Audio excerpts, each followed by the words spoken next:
Good morning बच्चों। जैसा कि आप सब जानते हो कि इस समय पूरा विश्व एक महामारी से जूझ रहा है, कोरोना महामारी,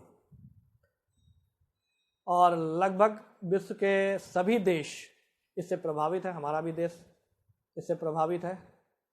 पूरे देश में इस महामारी के कारण लॉकडाउन चल रहा है। इस लॉकडाउन के कारण आपकी शिक्षा और शिक्षण दोनों प्रभावित हो रहा है, इसमें व्यवधान हो रहा है। इसलिए आपसे ये भी अनुरोध है कि आप अधिक से अधिक अपने घर पर रहिए और इस महामारी से बचे रहिए।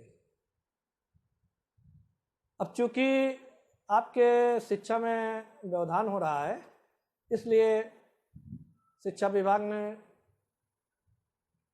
आप सबके शिक्षण को देखते हुए ये निर्णय लिया है कि हम आपके कोर्स को ऑनलाइन के माध्यम से आप तक पहुंचाने का प्रयास करें। अब मैंने भी एक तरह से एक प्रयास किया है, अब देखते हैं कहाँ तक सफल होते हैं, क्योंकि घर में जो भी संसाधन उपलब्ध है उसी के आधार पर मैं आपके शिक्षण का प्रयास कर रहा हूँ।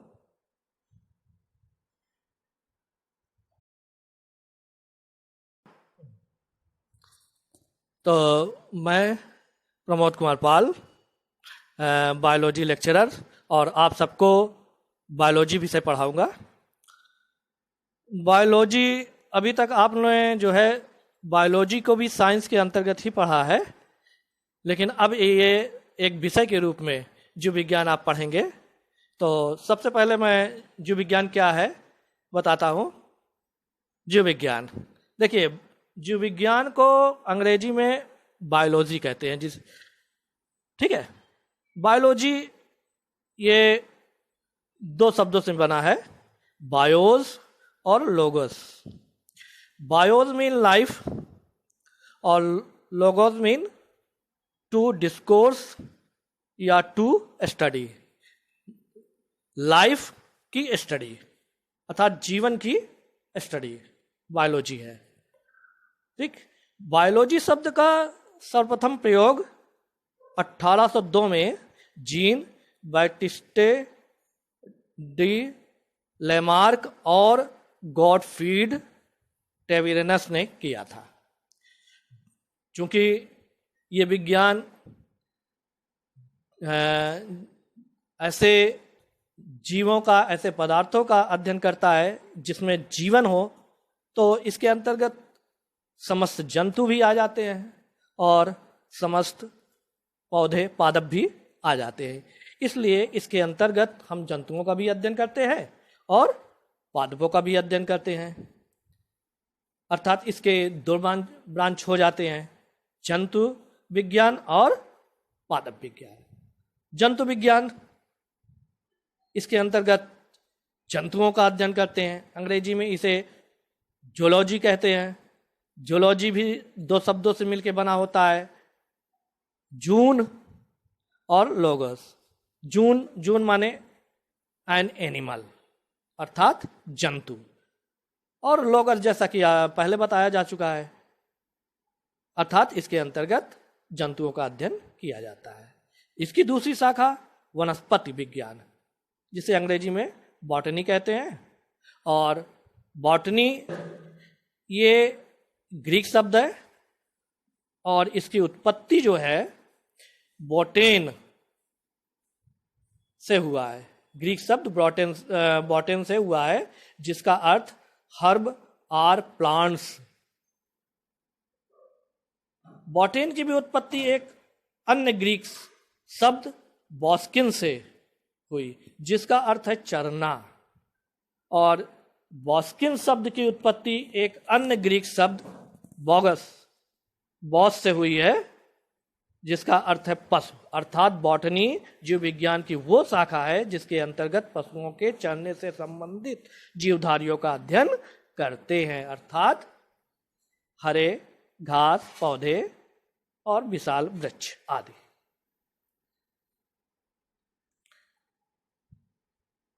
अब आप लोग इस क्षेत्र में अनेक कार्य देखोगे। इसके एक वैज्ञानिक अरस्तु थे।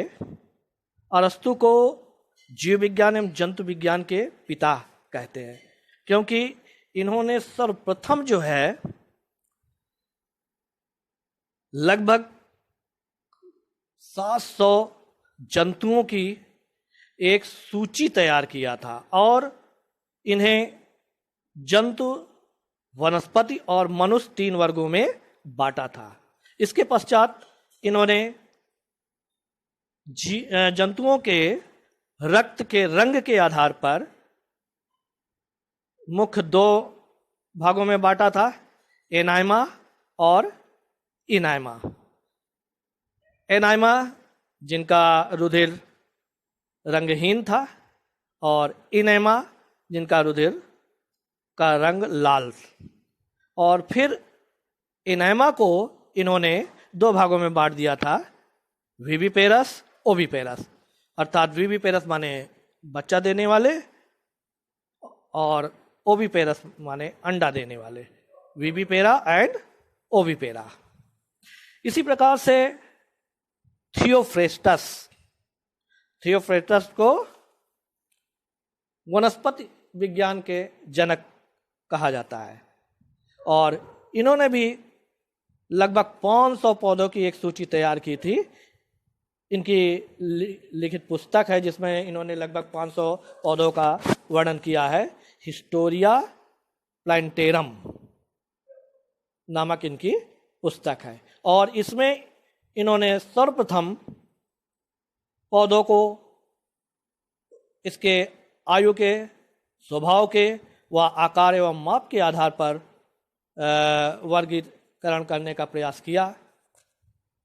आयु के आधार पर इन्होंने पौधों को 1 वर्षीय, 2 वर्षीय, बहुवर्षीय अर्थात एनुअल, बायनियल एंड पेरेनियल, और आकार एवं माप के आधार पर शाक, झाड़ी, वृक्ष यानी हर्ब, श्रब, ट्री में बांटा और इस कार्यों के आधार पर ही इन्हें वनस्पति जगत के पिता कहा जाता है।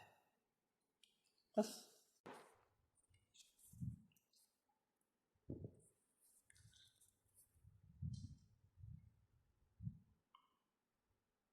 रुको ना। हाँ बच्चों, कल मैंने आपको जीव विज्ञान क्या है इसके बारे में बताया था और अब आप ये समझ ही गए होंगे कि जीव विज्ञान के अंतर्गत हम लिविंग बीइंग्स का अध्ययन करते हैं, अर्थात पौधों का और जंतुओं का, जिनमें जीवन होता है। अब सवाल उठता है कि जीवन है क्या या जीवधारी है क्या, किसके आधार पर हम ये कहें कि ये जीवित पदार्थ है और ये निर्जीव पदार्थ है। तो इसके लिए जीवधारियों के कुछ लक्षण निहित किए गए हैं जिसके आधार पर हम कह सकते हैं कि ये जीवित है और ये निर्जीव पदार्थ है। इसके अंतर्गत लगभग ये सारे पॉइंट जो आपके सामने ये लिख रहा हूं, जीवधारियों के मुख्य लक्षण है लाइफ साइकिल यानी उनके में जीवन चक्र होता है, प्रोटोप्लाज्म जो जीवन का आधार है, तीसरा सेल स्ट्रक्चर, मेटाबॉलिज्म उपापचय, रिस्पायरेशन श्वसन, nutrition, growth, reproduction, movement, sensitivity and adaptability, excretion. ये सारे पॉइंट है जिसके आधार पर हम कह सकते हैं कि ये पदार्थ जीवित है और ये निर्जीव पदार्थ है। जैसे अब आ जाइए लाइफ साइकिल, जीवन चक्र। आप सभी जानते हो प्रत्येक जीव में एक जीवन चक्र होता है। प्रत्येक जीव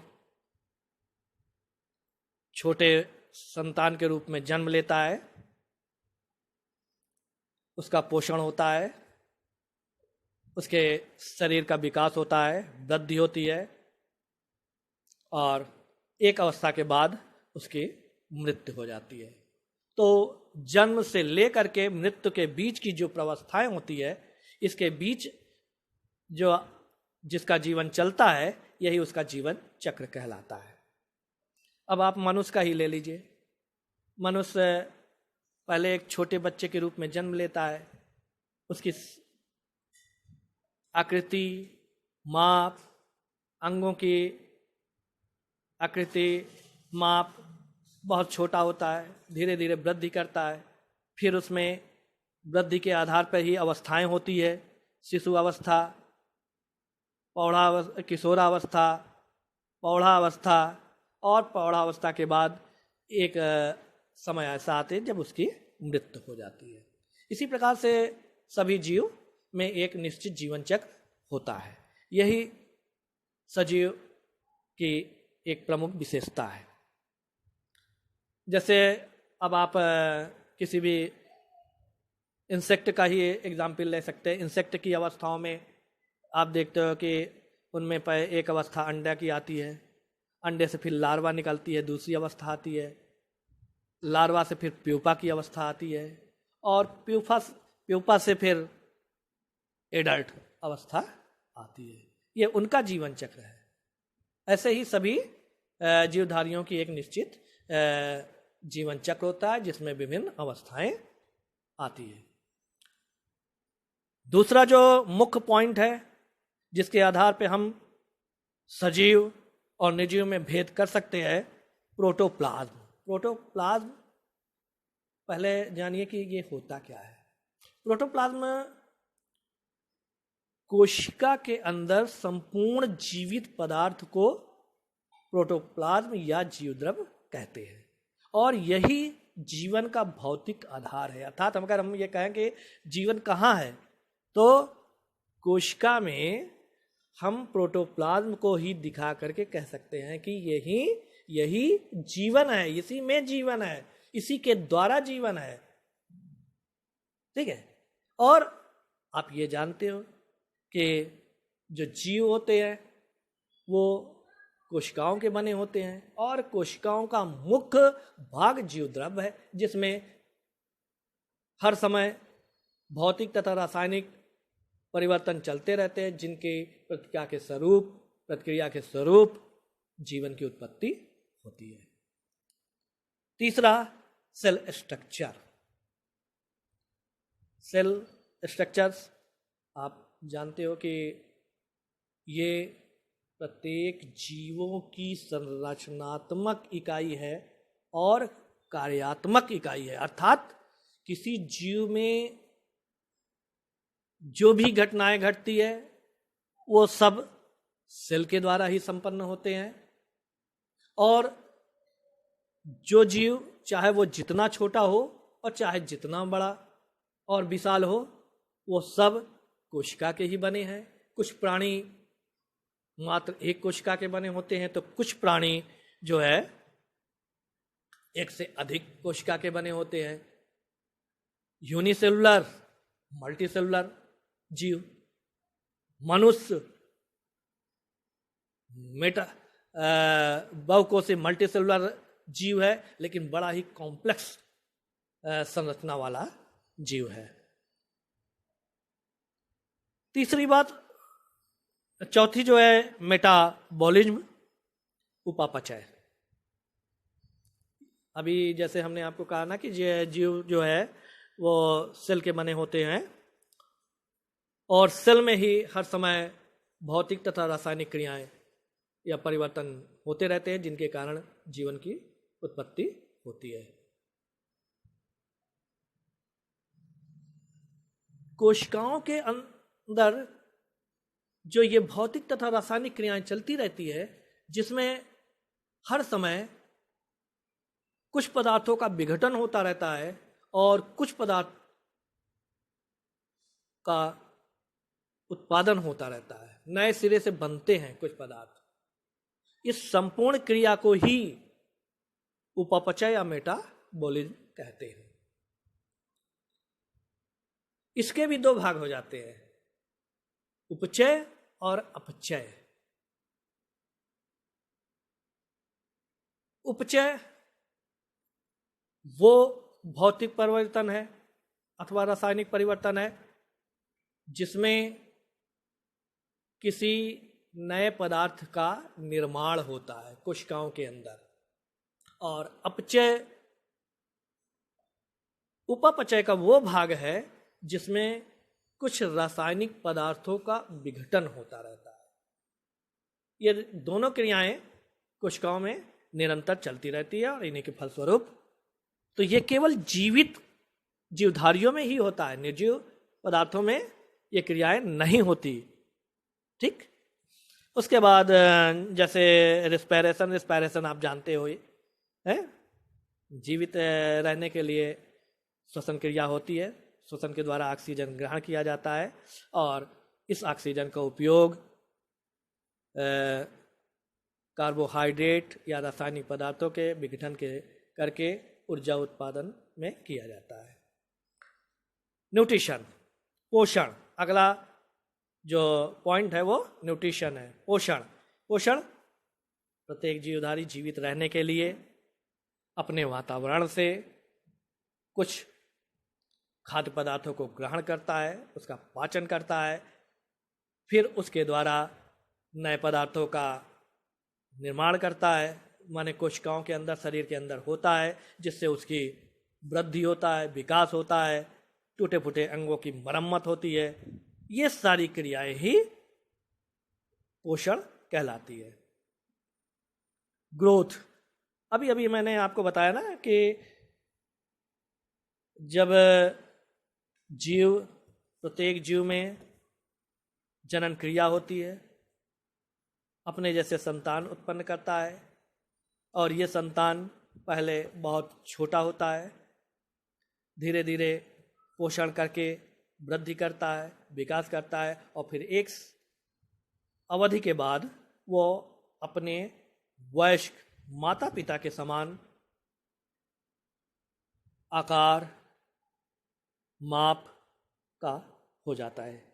ये केवल सजीवों में होता है। निर्जीव में भी आप देखते होंगे कि कुछ वस्तु जो है मौसम के कारण अथवा दूसरे भौतिक कारणों से अपने साइज में वृद्धि कर लेता है, लेकिन ये वृद्धि अस्थायी होती है, जबकि सजीवों में जो वृद्धि होती है वो अस्थायी होती है। निर्जीव पदार्थों में जो वृद्धि होती है वो अस्थायी भौतिक परिवर्तन के कारण होता है। अगर वो भौतिक परिवर्तन हटा दिए जाए या सामान्य हो जाता है तो वो पुनः अपनी पूर्व अवस्था में ही आ जाता है। फिर रिप्रोडक्शन, ये सजीवों की मुख्य विशेषता है। रिप्रोडक्शन ये केवल सजीवों में ही होता है। और रिप्रोडक्शन का अर्थ जनन, अर्थात प्रत्येक जीवधारियों में अपने जैसे संतान उत्पन्न करने की क्षमता होती है, यही जनन कहलाता है। ये प्रत्येक जीवधारियों में होती है। अगला मूवमेंट, गति। सजीव अपनी आवश्यकता के लिए, भोजन के लिए, आवास के लिए, सुरक्षा के लिए एक स्थान से दूसरे स्थान को गति करता है। मूवमेंट ये सजीवों में होता है। पौधे स्थिर होते हैं क्योंकि उनकी जड़ें जो है भूमि के अंदर स्थित होती है और वहीं से वे अपने लिए पोषण यानी जल तथा खनिज लवण अवशोषित करते हैं, वो स्थिर होते हैं, उनमें स्थान परिवर्तन नहीं होता, लेकिन उनके अंगों में वृद्धि